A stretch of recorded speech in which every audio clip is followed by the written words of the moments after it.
Senhor, iniciamos mais uma semana, é segunda-feira, e queremos colocar sobre a vossa proteção todas as nossas atitudes, trabalhos, estudos, encontros que formos ocasionar durante essa semana. Ilumina-nos, Senhor, com teu Espírito, para que os nossos passos sejam conforme os teus ensinamentos e o nosso olhar não se desviem do nosso objetivo, que é alcançar o reino de Deus. Proteja-nos a todos de todos os males e dai-nos a graça de vivermos a fidelidade hoje e sempre. Amém. Paz e bem, meu irmão, minha irmã. Hoje é segunda-feira, 7 de junho de 2021. Hoje é dia da liberdade de imprensa, infelizmente tão ameaçada nos nossos tempos. Memória histórica, a inauguração oficial do Concílio de Éfeso na data de hoje, em 431. A inauguração do Concílio de Éfeso. E também, na data de hoje, em 1559, a destruição de 4 aldeias tupiniquins por Mendissá. Um fato histórico entristecedor. Lembramos a você que hoje, na nossa comunidade paroquial, às 19 horas, teremos a missa que teria sido na quinta-feira, a missa da misericórdia, mas por ocasião do mini lockdown da nossa cidade, não foi possível. Então hoje, às 19 horas, com o Padre Admilson da Canção Nova, a missa aqui da misericórdia, você é convidado a vir participar. Peço que deixe o seu comentário aí, que divulgue o nosso canal de evangelização. O evangelho é de São Mateus, capítulo 5, versículo 1 ao 12, que diz: Naquele tempo, vendo Jesus as multidões, subiu ao monte e sentou-se. Os discípulos aproximaram-se e Jesus começou a ensiná-los, dizendo: Bem-aventurados os pobres em espírito, porque deles é o reino dos céus. Bem-aventurados os aflitos, porque serão consolados. Bem-aventurados os mansos, porque possuirão a terra. Bem-aventurados que têm fome e sede de justiça, porque serão saciados. Bem-aventurados misericordiosos, porque alcançarão misericórdia. Bem-aventurados puros de coração, porque verão a Deus. Bem-aventurados que promovem a paz, porque serão chamados filhos de Deus. Bem-aventurados que são perseguidos por causa da justiça, porque dele é o reino dos céus. Bem-aventurados sois vós quando vos injuriarem, perseguirem e mentindo disserem todo tipo de mal contra vós por causa de mim. Alegrai-vos e exultai, porque será grande a vossa recompensa nos céus. Do mesmo modo, perseguir os profetas que vieram antes de vós. Palavra da salvação. Glória a vós, Senhor. O belo discurso de Jesus sobre as bem-aventuranças abre o longo sermão da montanha, que é todo o capítulo 5 até o 7. A exemplo de Moisés no Sinai, Jesus também sobe o monte com o seu ensinamento e dá pleno cumprimento e sentido à lei. O discurso das bem-aventuranças não é simplesmente uma bela poesia. É um projeto de vida de Jesus e também para quem quer segui-lo. Em todo o Novo Testamento vamos encontrar mais de 50 bem-aventuranças. A mensagem do Evangelho, mesmo na perseguição, não pode nunca deixar de ser uma proposta de felicidade para seus seguidores. As montanhas na Bíblia eram vistas como lugares privilegiados do encontro com Deus. Podemos enumerar 7 montanhas em momentos importantes e cruciais na vida de Jesus. O Monte da Tentação, lá no capítulo 4, versículo 8 de Mateus. O Monte da Instituição dos 12, Marcos 3,13. O Monte das Bem-aventuranças, Mateus 5,1. Da Transfiguração no Tabor, Mateus 17,1. Marcos 9,2 e Lucas 9,28. Da agonia no Monte das Oliveiras, Mateus 26,30, Marcos 14,26 e Lucas 22,39.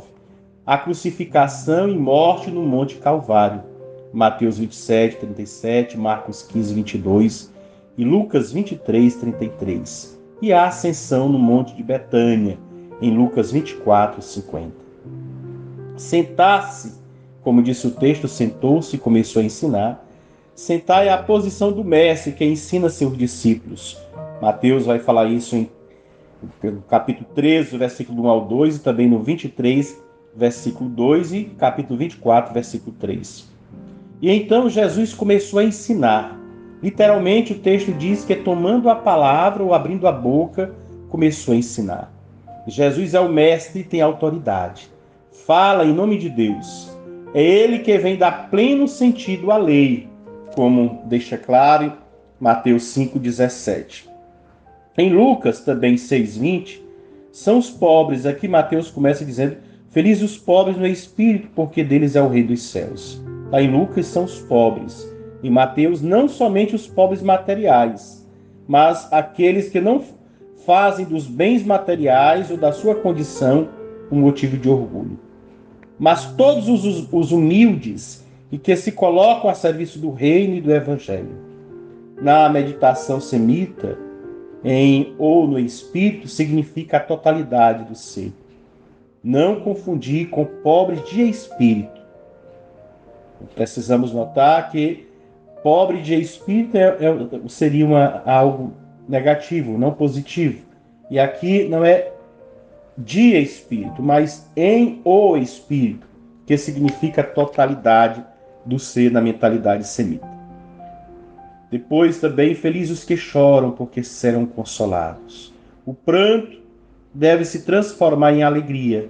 Para isso é preciso curar as feridas que fazem chorar. A boa notícia do reino é também o fim do antirreino. É alimentar a utopia e a esperança. É se colocar à disposição do Senhor, confiante que Ele que guia os nossos passos em direção ao reino dos céus. A mansidão é uma atitude de quem é pobre. É na relação com os outros que é percebida. Jesus atualiza a promessa do Salmo 37, versículo 11, quando diz: os pobres possuirão a terra e se deitarão com a paz abundante. Junto com a 8ª bem-aventurança está a bem-aventurança que se refere à justiça. Não se trata de seguir o rigor da lei, mas um valor a ser vivido e praticado. Jesus é o primeiro a viver a justiça. E a justiça do reino deve ser a busca fundamental de cada pessoa. A misericórdia é outra virtude que é exercida em relação aos outros, mas sobretudo em relação aos mais fracos. Em Lucas, Jesus pedirá: sede misericordiosos, como vosso Pai é misericordioso. Para os hebreus, o coração é a sede dos sentimentos e dos pensamentos. Somente o coração puro pode ter um bom relacionamento com Deus, porque diante dele não pode haver falsidade. Somente quem tem bom coração pode entrar no coração de Deus. Sem paz não haverá justiça. Isso me referindo a felizes que promovem a paz. Este é o sentido do shalom para os hebreus. Segundo Isaías, a paz é fruto da justiça. Está lá em Isaías 32, 17. Para o salmista 85, 11, justiça e paz se abraçarão. Portanto, aquele que se torna promotor da paz, torna-se verdadeiro filho de Deus. Felizes os que são perseguidos por causa da justiça, porque deles é o reino dos céus. Diante de um mundo corrupto e marcado pela ganância de quem pode mais, a prática da justiça traz como consequência lógica a perseguição. Os ímpios e injustos não suportam os justos, por isso buscarão sempre eliminá-los. Mais uma vez, o prêmio já é neste mundo. Deles é o reino dos céus. Felizes sois vós quando vos injuriarem e perseguirem, e mentindo disserem todo mal contra vós por causa de mim. Diferente das demais bem-aventuranças, é dirigida diretamente aos discípulos de Jesus. Se a perseguição e a cruz estão no caminho do Mestre, é natural também que faça parte da vida dos discípulos. Não é qualquer perseguição que é recompensada, mas aquela por causa de Jesus e do reino. Alegrai-vos e exultai, porque grande será a vossa recompensa nos céus. Quando vier a perseguição por causa de Jesus e do reino, essa deve ser acolhida com alegria. Foi assim que os discípulos se manifestaram nas primeiras perseguições à igreja. Os apóstolos se sentiam felizes por sofrer por causa de Cristo. Basta olharmos Atos dos Apóstolos 5:41, o Colossenses 1:24, o Hebreus 10:34. Foi esse testemunho que impulsionou o crescimento e a expansão da igreja e da mensagem de Jesus. As bem-aventuranças são a carta magna de Jesus, o itinerário catequese dos seus seguidores. São uma reviravolta para a mentalidade egoísta do mundo. Jesus nos ensina uma nova lógica, inverte a pirâmide social, valoriza aqueles que o mundo julga infelizes e inúteis, e nos ensina que não viemos ao mundo para sofrer, viemos para um projeto de felicidade. O convite para este feito, feliz de vós, aquele que o mundo exclui são os preferidos do Senhor. Eles já participam do reino dos céus. O convite final é de festa. Alegrai-vos e regozijai-vos. Que nós festejemos porque escolhemos o Senhor e deixamos Ele fazer maravilhas na nossa vida. Tenha um dia abençoado, na graça de Deus que é Pai, Filho e Espírito Santo. Amém.